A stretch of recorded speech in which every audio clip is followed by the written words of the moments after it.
Realmente, en el caso de Paraguay, si bien yo había se había preparado un trabajo que hicimos en la reunión de la Red Consejo, donde justamente Paraguay el que decía que la lista de espera es un problema latinoamericano y realmente España entendió la situación y se hizo un trabajo de investigación que abarcó el año 2019.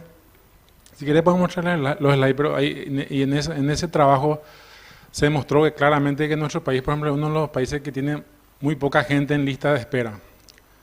O sea que si uno hace la población mundial, justamente está en el más bajo nivel, y también si uno extrapola en cuanto al porcentaje de personas que se hemodializan, que en promedio son 2.600 pacientes. Todo esto, tanto el trasplante como la diálisis, es financiado por el Estado. O sea que nosotros, el INAT financia todos los trasplantes con su presupuesto. Si es un trasplante que se hace en el sector privado, se le paga al sanatorio. Si se hace en la seguridad social, sobre todo, por ejemplo, eso pasó con el programa de médula ósea, porque el único hospital que hace trasplante de médula ósea halogénico es el Hospital Central de IPS. Entonces hicimos un convenio y el ministerio le paga por los trasplantes que se hagan a los pacientes del sector público. Y también se hizo convenios en el sentido de que está ahora en desarrollo para desarrollar otros programas que están con ese fin. ¿Y qué es lo que vimos y que nos dimos cuenta? Que en realidad el propio sistema no prioriza la lista de espera, porque todo el mundo decimos, sin donantes no hay trasplante. Yo diría, sin lista de espera no hay trasplante, porque ningún programa uno puede establecer, sin crear la demanda. O sea, yo no puedo decirle a un director o al ministro de Salud, yo necesito crear un programa de renopáncreas. Lo primero que me va a preguntar, ¿cuántos pacientes tenés en lista? O sea que yo creo que la base de nuestro trabajo siempre se va a fundamentar en la lista de espera. Entonces nosotros, ¿qué hicimos ahora como país? Una de las cosas que hicimos es un trabajo de costo-beneficio en el tratamiento de la enfermedad renal, entre la hemodiálisis, la diálisis peritoneal y el trasplante renal. Hasta ahora son 4 países: Costa Rica, Uruguay, Argentina y Paraguay. Entonces ese documento yo le envío al ministro diciéndole, el trasplante renal es mucho más costo efectivo que los millones de dólares que gasta el Ministerio de Salud en terapia hemodialítica. Un fundamento económico. ¿Cuál es el otro problema? Que la lista de espera, en realidad, nosotros tenemos una lista única nacional, pero esa lista de espera en realidad depende que los hospitales nos envíen, nos notifiquen de acuerdo a un formulario para que el paciente sea inscrito en esa lista de espera. Entonces eso en realidad no depende del Instituto de Trasplante. Entonces, ¿qué hicimos ahora? Hicimos una reunión con el Instituto Nacional de Nefrología y el 26 de mayo se va a hacer un taller por primera vez donde se le va a convocar a los 35 centros de diálisis. ¿Para qué? Para concienciarle a los centros, a los profesionales y a los técnicos de que el trasplante renal es la mejor opción terapéutica. Y tal vez para ustedes sea algo muy básico, pero en realidad en la sociedad médica nuestra no es una premisa que se maneja por todos los médicos. Entonces, en nuestro discurso, inclusive una vez fui invitado al Ministerio de Salud y me dieron 10 minutitos y lo único que dije que el mejor tratamiento para la enfermedad renal es el trasplante. Después vendrá la hemodiálisis, la diálisis peritoneal, y justamente una de las conclusiones de ese trabajo que se hizo financiado por la OPS, que el Paraguay debe invertir su política de inversión. O sea que invertir, bueno, sigamos haciendo la hemodiálisis porque eso va a crecer, y justamente una de las cuestiones que muestra ese trabajo que fue liderado por España es que la población va a envejecer y la demanda va a aumentar. O sea que nosotros vamos a tener más trabajo. Entonces, si un sistema no está fortalecido, lógicamente que no vamos a poder responder la demanda, porque en muchas ocasiones nos pasó que teníamos un donante ideal y nos costaba muchísimo el implante. ¿Por qué? Porque nuestra lista de espera realmente no llega ni siquiera al 5% de la población dializada.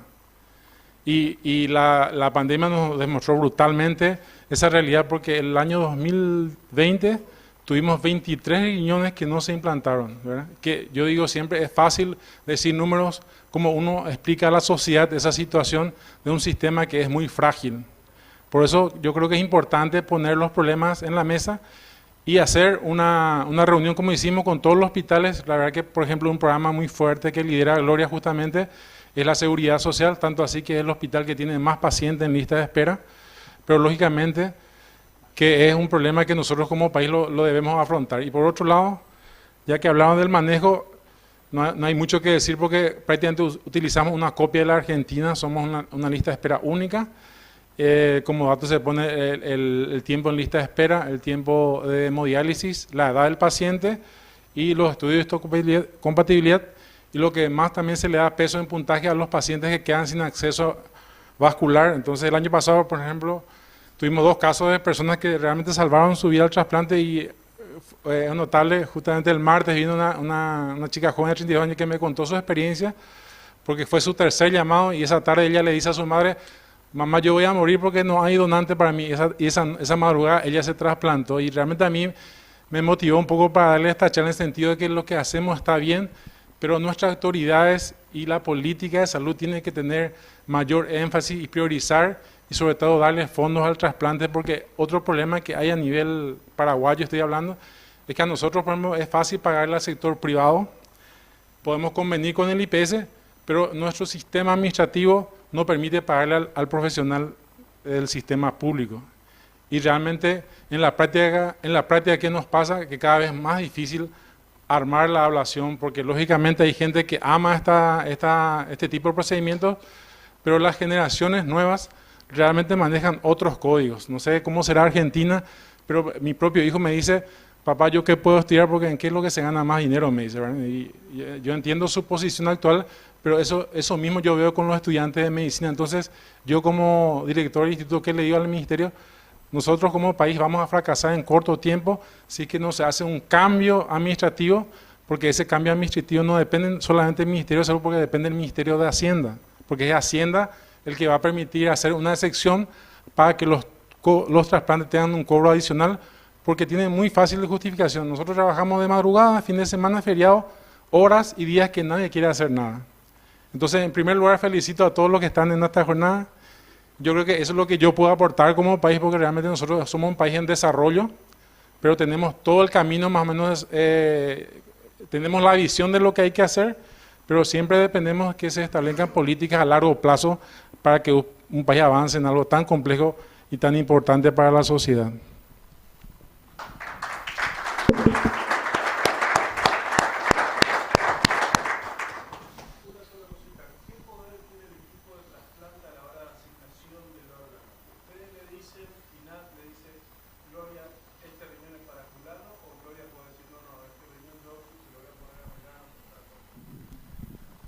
Realmente eso también era un problema al principio, porque no se utilizaba el HLA como sistema de asignación, sino se convocaba al hospital y cada referente decía: bueno, tengo un receptor que está mejor preparado, entonces se le daba el trasplante. Hoy día realmente nosotros utilizamos el HLA y el que maneja la lista en realidad tiene en su celular, que es una aplicación.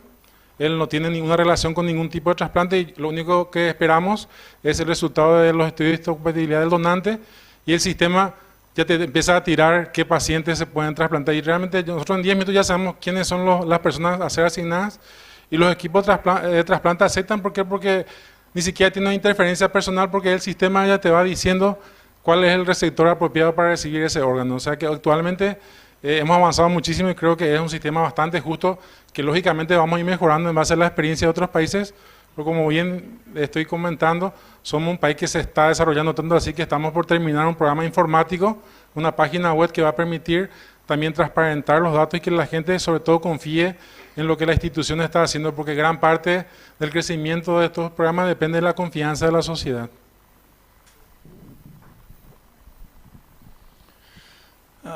Bueno, antes de hablar algo, quiero hacer una pregunta. El Sintra demanda de los trasplantadores que pongan los resultados, ¿sí? Y si no hace seguimiento un equipo. Todos los años, y después no te dejan seguir generando inscripciones.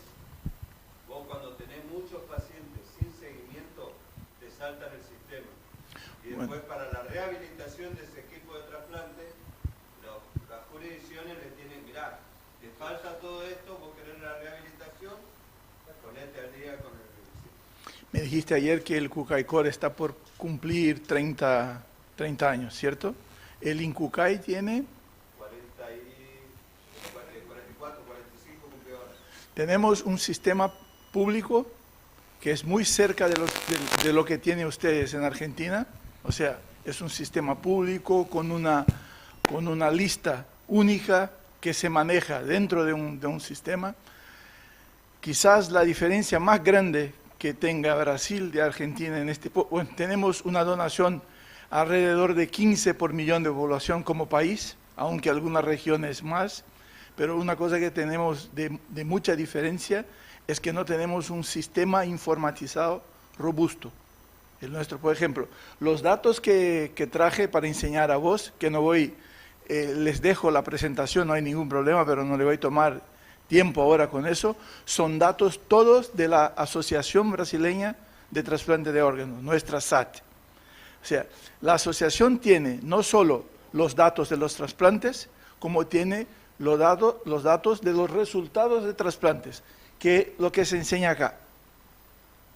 Trasplantes con donante vivo, paciente injerto y donante fallecido, paciente injerto.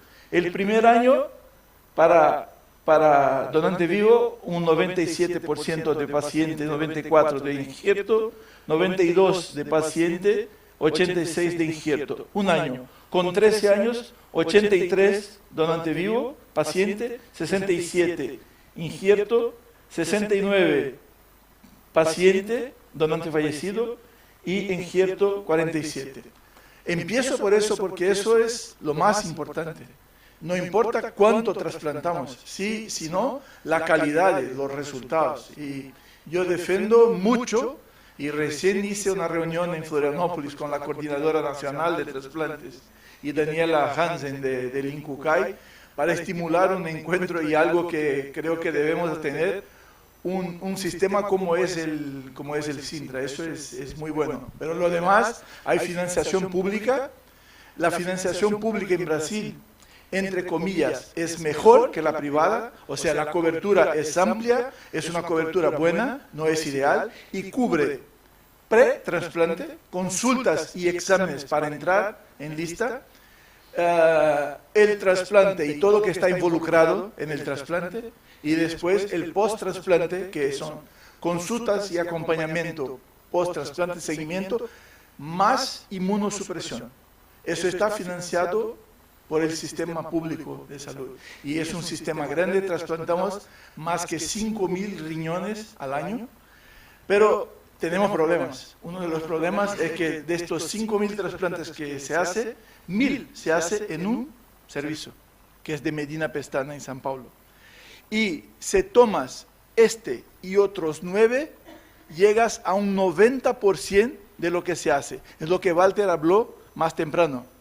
Hay pocos que quieren hacer y lo hacen mucho, pero hay muchos que están ahí y están. Y de estos no conocimos un poco de lo que producen, pero no conocimos sus resultados. Porque aquí dice 245 equipos activos de trasplante, pero han reportado 100% de los resultados, solo 101. Pero ese 101 hace 90, más que 90% de los trasplantes. O sea, conocemos los resultados generales de lo que se hace en Brasil, pero lo que no conocemos es los individuales. Y es posible que un equipo quede haciendo poco y haciendo mal por tiempo, y las cosas están ahí, ¿no? Es algo que tenemos. Pero en tesis, y eso creo que es una fortaleza del sistema, si tienes cobertura de seguro de salud o si no la tienes, una vez que llegues a un servicio de trasplantes, tú te trasplantas. Y eso independe del dinero que tienes. Claro, sin ninguna hipocresía. Las personas miserables no pueden ni trasladarse al hospital. Pero si no eres miserable, estás dentro del sistema y las oportunidades son iguales. Pues por ejemplo, en Santa Catarina, donde tenemos un sistema que no trasplanta pulmón, trasplanta poco corazón, poco páncreas, pues hemos hecho poco más que 130 trasplantes de páncreas, pues todos los equipos son públicos. Y público entienda, hospital público o hospital que en general es filantrópico, pero que atiende al sistema único de salud de puertas abiertas. El Hospital de Walter, la Santa Casa de Misericordia, no es público, es filantrópico. Pero los pacientes del sistema único se van ahí y son atendidos junto con los pacientes privados. Es igual. Y eso es muy importante, como dijo Gustavo, para la credibilidad y para el sistema. Pensaba, cuando habló de HLA, pensaba en Brasil, antes de 1997, cuando nace el Sistema Nacional de Trasplantes, nuestro INCUCAI, pues no teníamos HLA. Un pequeño grupo de São Paulo, del interior de São Paulo, llamado SPIT, São Paulo Interior Trasplante, trasplantaba por HLA. Y los demás en Brasil trasplantaban asignando a su gusto. Pues vino la ley, vino la regla, todos adentro de la regla, São Paulo y todos, pero el HLA tuvo un papel muy, muy importante.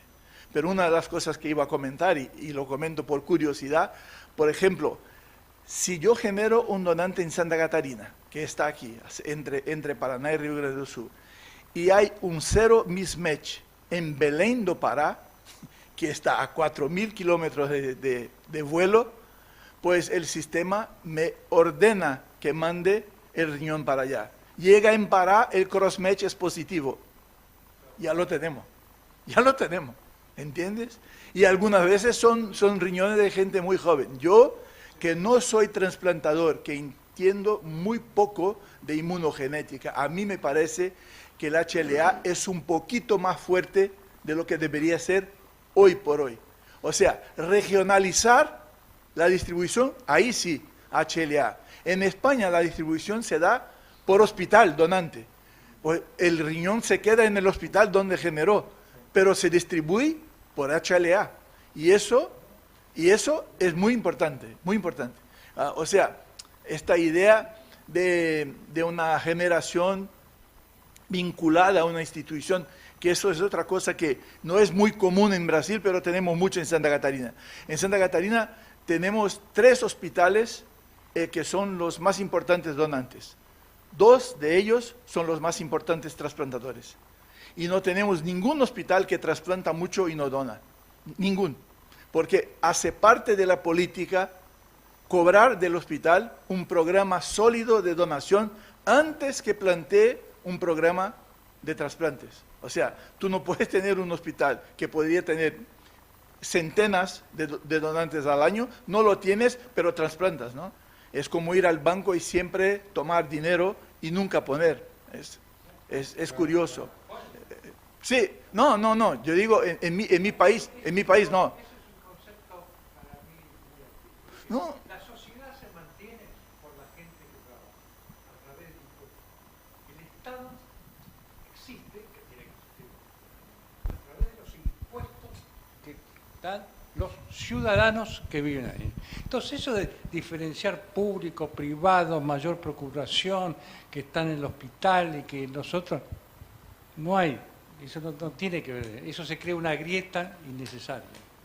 Totalmente innecesaria. Quizás no fui claro. Entonces, Estados Unidos, por ejemplo, tiene la OPO, que son fundaciones, que están fuera de los hospitales. La mayoría de cantidad de pacientes trasplantados o riñones que salen de Estados Unidos no salen de los hospitales, salen de la SOPO, que es una fundación que está fuera de los hospitales.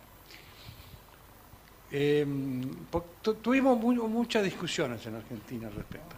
Yo quiero, perdóname, que una cosa muy importante del Sintra nuestro, además de la transparencia, intervienen los pacientes.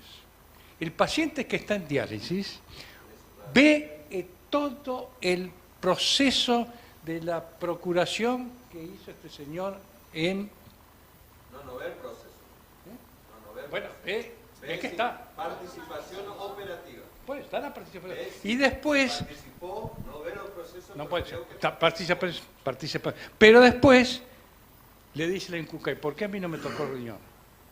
Y el INCUCAI le tiene que decir, ¿por qué no le tocó el riñón? Bueno, usted tuvo séptimo, tuvo 12, no le agarró. Eso es muy... Y además el INCUCAI tiene también una organización de los pacientes, que forma parte del... forma parte de todo el proceso nacional de trasplante. Habría que tener un pasito más, como es Estados Unidos, donde las modificaciones participan también los pacientes, en las modificaciones de distribución y demás. Es decir, se reúnen, digamos, en los distintos estados donde participan los pacientes para dar su opinión o, bueno, como cualquier cosa. La otra cosa interesante es, acá se habló mucho de donante cada vez, todo el día se habló de donante, pero existe el donante vivo. El donante vivo tiene 25, la supervivencia del donante vivo son 25 años contra 15 del cadáver. Nosotros en el donante vivo tenemos y muchos pacientes, por supuesto,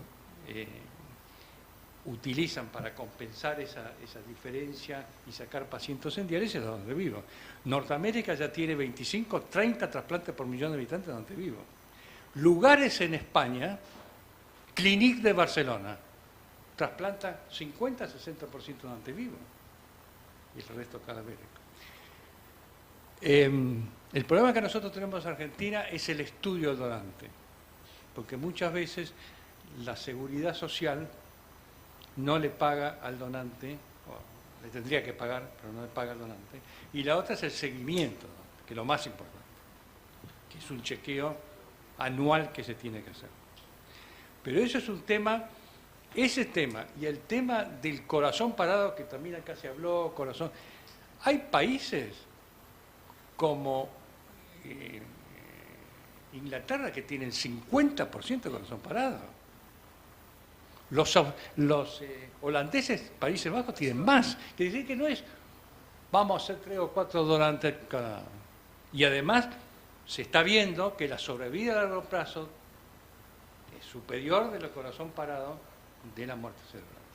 Entonces, hay muchos, diríamos, detalles. Yo estoy digamos, muy contento el avance que hizo el INCUCAI en estos 4 años, porque ese tema de los impersensibilizados, del corazón parado, etcétera, etcétera, habla de que, bueno, hay una mejoría y generalmente, ya termino, los países mundiales desarrollados tienen un puñal que es cada vez la insuficiencia renal crónica se lleva más el presupuesto de salud. Si empezaban con un 3%, están ahora el 6 o 7% del presupuesto. Por eso se encuentran distintas variables para disminuir los pacientes enfermos.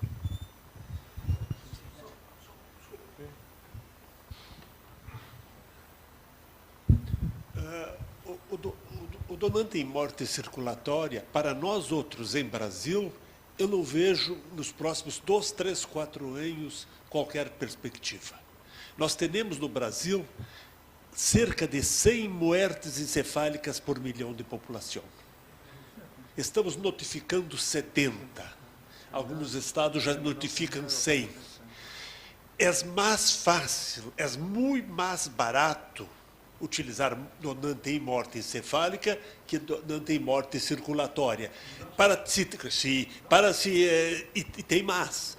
Todos os países, inclusive os países latinos europeus, que começaram com morte não controlada, passaram para morte controlada, que é a única forma de ter donante em morte circulatória. E isto, para nós outros na América Latina, para a nossa sociedade, não é tão simples. Então, não vou discutir a Argentina porque trabalho e conheço muito bem no Brasil. Para o Brasil, eu sou totalmente contrário em pensar um programa de morte circulatória. Temos que esgotar. A Inglaterra tem 30 mortes encefálicas. Não tem como não ser metade com morte circulatória. Nós temos 3 vezes mais. A Suécia tem 25, a Espanha tinha 60, agora tem 48. Então, vocês têm que usar outra forma. Nós não esgotamos ainda esta fonte de donantes. Por que vamos usar uma mais difícil e mais cara? Claro. Falo pelo Brasil. Un comentario, sí. Lo que pasa es que uno tiene que mirar su realidad, porque si uno no mira su realidad, puede tomar decisiones equivocadas. Y vamos a lo siguiente. España hoy día hace de cada 4 trasplantes, 1 es de donante en parada cardíaca. ¿Pero por qué? Porque tiene una población muy vieja y ellos prácticamente los accidentes de tránsito son excepcionales, ¿verdad? En cambio, en Paraguay, por ejemplo, el promedio de edad de la población es 32 años, o sea que es un país sumamente de jóvenes y las motos te salen por todos lados. Yo creo que de los 7 millones que somos, por lo menos 5 tienen moto. Entonces, digamos que para nosotros, el tema de donante para que ni siquiera es un tema para discutir porque es caro y no tiene sentido gastar cuando vos a veces no tenés ni siquiera para comprarte no sé, un equipo para mantener mayor tiempo el órgano. Yo digo el punto de optimizar los recursos, pero lógicamente, en nuestro caso, ¿qué es lo que nosotros tenemos que hacer? Es empezar a hacer una red de coordinación de trasplante en las diferentes regionales. ¿Por qué? Porque nosotros en promedio, lo único bueno que hizo la pandemia nosotros es que duplicó la tasa de camas de terapia intensiva. De 350 pasamos a 700. O sea que, aleluya para nosotros, porque quiere decir que podemos tener más donantes. Entonces, si hacemos el cálculo de que cada cama de terapia genera un donante por año, o sea, nosotros deberíamos tener la oferta de 700 donantes al año. O sea que, en nuestro caso, el primer punto que tenemos que trabajar es la detección. El segundo caso es socializar el diagnóstico de muerte, porque les digo, hasta ahora tenemos que ir y enseñarle al médico frente al paciente cómo se hace el diagnóstico. Estoy hablando de una realidad, no estoy hablando de algo ficticio. Y después hacer operativo en hospital que a veces ni siquiera tiene ropa de quirófano. O sea, somos probablemente un país con muchas falencias, pero en realidad uno tiene que mirarlo como oportunidad, porque eso que ustedes dicen para nosotros ni siquiera es un punto para discutir. O sea, ¿para qué vamos a discutir algo que a nosotros en nuestra realidad no tiene nada que ver? Es lo mismo cuando me preguntaban en una jornada en España si nosotros haríamos un trasplante renal con un paciente HIV positivo. Y yo me maté de la risa, ¿verdad? Le dije, eso ni siquiera es para analizarlo. Entonces, ¿entienden? O sea, yo digo siempre que cada país tiene que analizar de acuerdo a su realidad, ¿verdad? Y yo sobre todo lo que creo que un problema que tiene Argentina y Brasil es que son países gigantescos. Entonces, yo apostaría mucho por la regionalización, porque lógicamente que los tiempos, la distancia y los costos van a ser más bajos. No sé, es una idea que yo solamente planteo, porque en realidad son ustedes los capos, de por sí que nosotros muchas decisiones tomamos en base a la experiencia de ustedes. ¿Unas palabras? ¿Puedo agregar una? Ahora no, claro que sí. Lo que usted diga. Ignacio, Nacho, por favor, garántame la palabra. Tengo anotado 4 respuestas, vamos. Yo también. Pero bueno, no voy a decir todo lo que pienso, solamente voy a agregar para algunas respuestas. Hoy esto es la triple frontera, ¿no? Nosotros estamos 3 países acá, cada uno contando su realidad. Me parece espectacular este intercambio de posiciones y de ver otra realidad. Uno ve otra realidad y también toma y deja ideas. El doctor Ciancio ya habló, y yo concuerdo con él, en que nosotros nos debemos a todo el tiempo estar pensando cómo buscar, cómo desarrollar estrategias que aumenten el pool de donantes de órganos. En este caso, utilización de donantes expandidos, en otro caso, riñones que están lesionados y que son de descarte, y así sucesivamente. ¿Por qué hacemos esto? Lo hacemos porque faltan órganos y es un beneficio para los receptores. En cuanto a Asistolia, bueno, me toca ser punta de lanza en Argentina. Soy de los primeros que empezó a realizar Asistolia cuando ni siquiera había protocolo en Incucay. Y acá quiero aclarar, cuando hablemos de Asistolia, son cosas diferentes. O sea, hay diferentes tipos de Asistolia. Hablemos de donante tipo Maastricht 3, ¿no? Es un tipo de donante, no el no controlado. Yo ahí diciendo con el doctor, yo creo que es extremadamente barato, y le digo por qué brevemente. Un paciente que lo veo en mi realidad y que probablemente sea la realidad de ustedes porque es Latinoamérica, un paciente que está crítico, que no tiene muerte encefálica, está en la terapia intensiva días.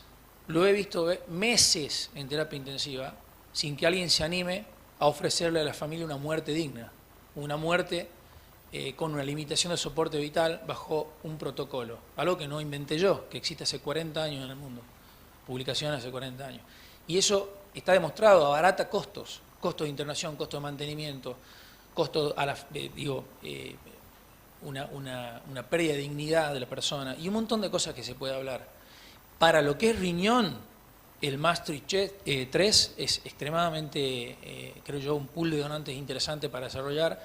Creo más en mi corta experiencia de los últimos 4 años haciendo acestolia, que es más un problema que tenemos el personal de salud como tabú en nuestra formación que lo que tiene la gente. Eso es mi experiencia, por lo menos en lo que voy transitando acá.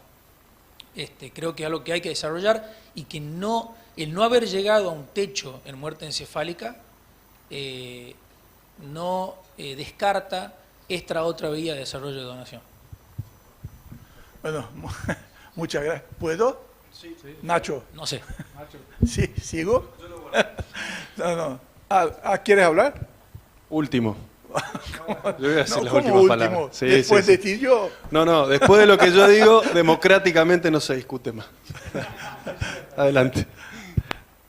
No, lo que iba a decir, ustedes, nadie lo sabe, excepto un par de amigos, pero yo soy terapista, puro sangue. Hace 18 años me llevan a coordinación de trasplantes y yo llamo a este señor que es un trasplantador experiente, pero es un coordinador de mucha experiencia. Estuve en País Vasco, estudió el modelo español y tal, pues aprendí todo con ellos. Pero el punto que discutimos hoy, tengo mi opinión. Yo creo que sí, en Brasil cabe la asistolia. Hasta pensando en términos de techo, porque nosotros hemos tocado los techos. Tenemos 100 detecciones de muerte encefálica por millón de población. Y además, hacemos auditoría en los hospitales de pacientes que mueren intubados y descubrimos al año, además de los 700 pacientes identificados, otros 200, 198. De estos, un cuarto, pues un 45, son pacientes que sacan el soporte por creer que ya no hay nada más que hacer. Solo falta una cosa. Tras sacar el soporte, preguntar a la familia si tenía ganas de ser donante. Solo eso que falta. O sea, está perfecto. Entonces creo que podemos hacer. El tema es, cada cosa en cada lugar tiene su... Yo también creo que no necesitas cavar si hay algo que está en la superficie. O sea, las muertes encefálicas. Si tenemos 100 muertes encefálicas por millón, tengo una mala noticia para ustedes. Y la doy así, a tumba abierta. Ustedes también tienen. Son iguales, somos iguales. Santa Catarina, Paraná, tiene 100. Y Argentina, probable. ¿Y dónde están los, detectan cuánto? ¿50, 60? ¿Dónde están los otros 40? Están perdidos en los hospitales. Son muertes encefálicas. Claro, pero vamos, Héctor, eso es mejorar la procuración. Es un tema. Lo otro, quizás no me expresé bien, pero ahora voy a intentar hacerlo bien. Yo creo que es muy importante que el público en general tenga la visión que tiene acceso al trasplante. Todos.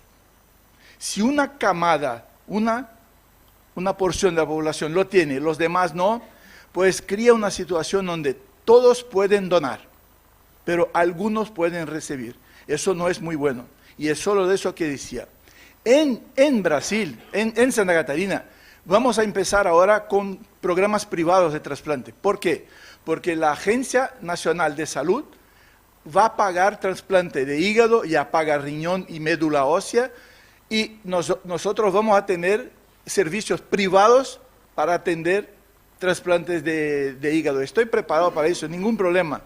El problema es que no voy a decir el milagro, o el milagro sí, no el santo. Hay regiones en Brasil donde hay servicios solo privados. Y donde hay solo privado, todos pueden donar, pero recibir si tienes quien paga. Y eso es muy malo. Pues recién se hizo un trasplante de pulmón en Brasil, una fiesta, pero es privado. Y en este lugar, en este mismo lugar, los pacientes que quieren trasplantar pulmón tienen que ir a otra provincia, porque la provincia solo tiene privado. Yo, si fuera gestor, solo permitiría un privado si hay un público. No puedes tener una puerta privada donde solo hay público. Solo eso, nada más. No y eso es una fuerza. Voy a hablar de 2 problemitas más que tenemos, encerramos. Un problema es, Walter hizo los 2 únicos estudios en Brasil de cuántos pacientes deberían estar en cola y cuántos pacientes están en cola. Ha descubierto que deberíamos tener de los pacientes en diálisis hasta un 45% en cola. ¿Y cuánto tiene Brasil? 17. 17 en cola. O sea, eso es una vergüenza para toda la región. Tenemos, bueno, perdona, no sabía, pero es una vergüenza. Y para que diga, habla solo de las vergüenzas de los otros. En Santa Catarina tenemos 4.000 pacientes, 4.000.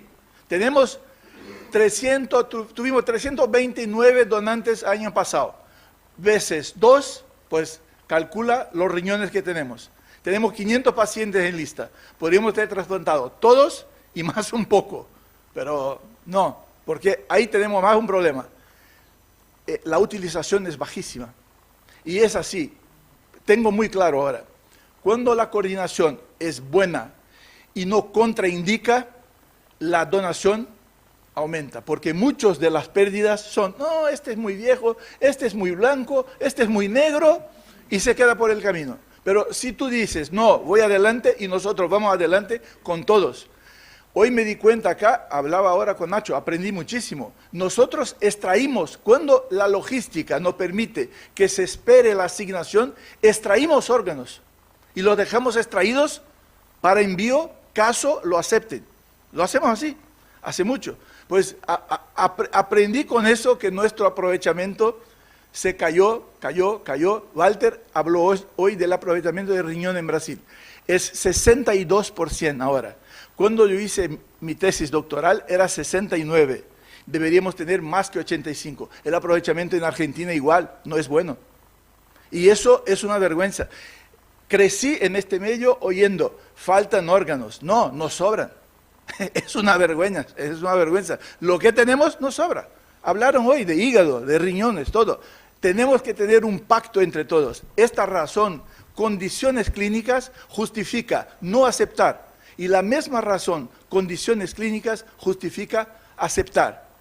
Hay que excluir las causas default y poner ahí razones reales, justificativas reales. Lo demás hay que utilizarse. Hace 3 años, termino con eso, invité a María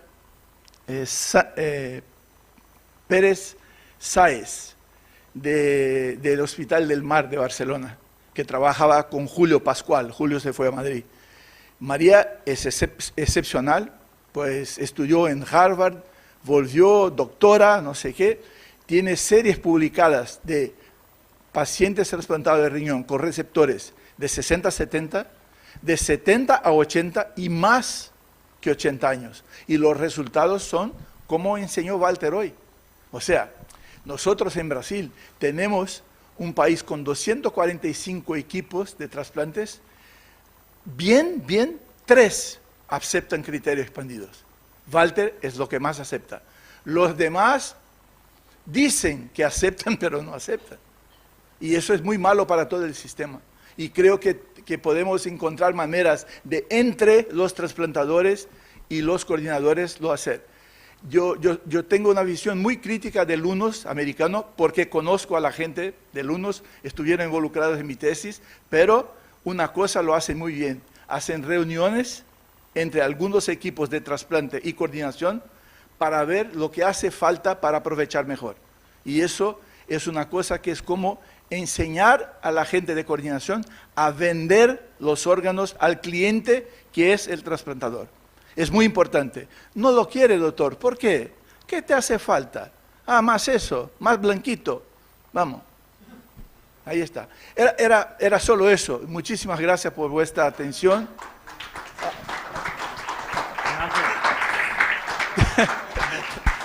Te advierto que si hablas tengo derecho a respuesta. No tengo.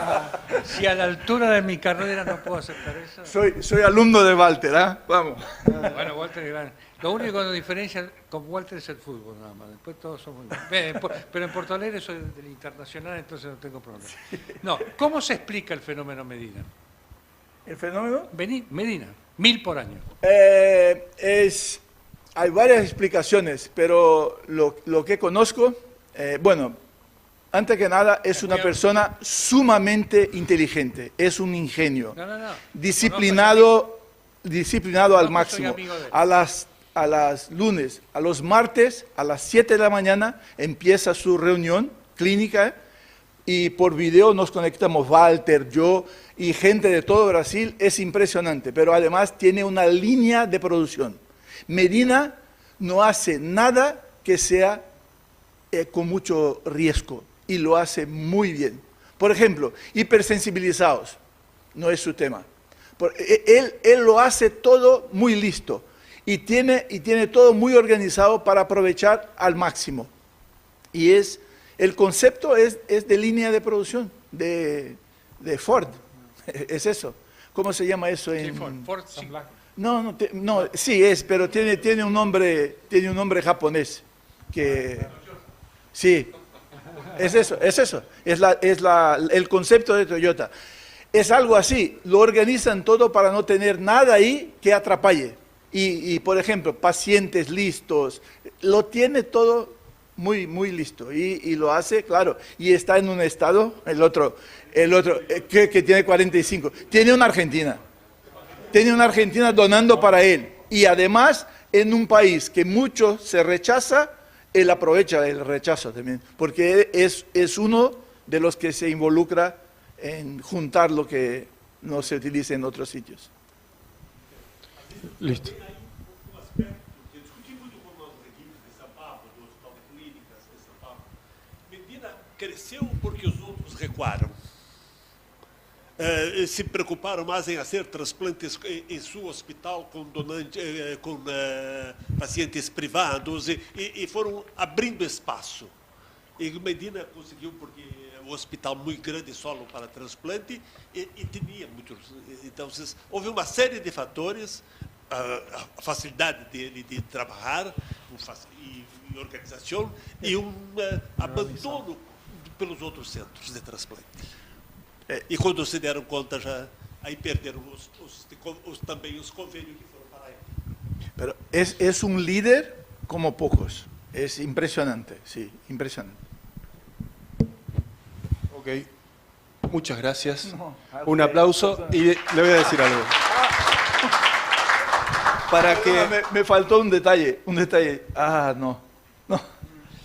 Lo dejo. Voy a dejar la presentación y hay unas líneas que enseñan dónde sale para dónde va.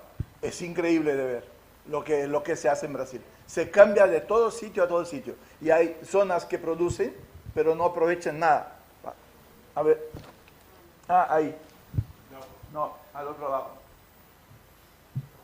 Es eso.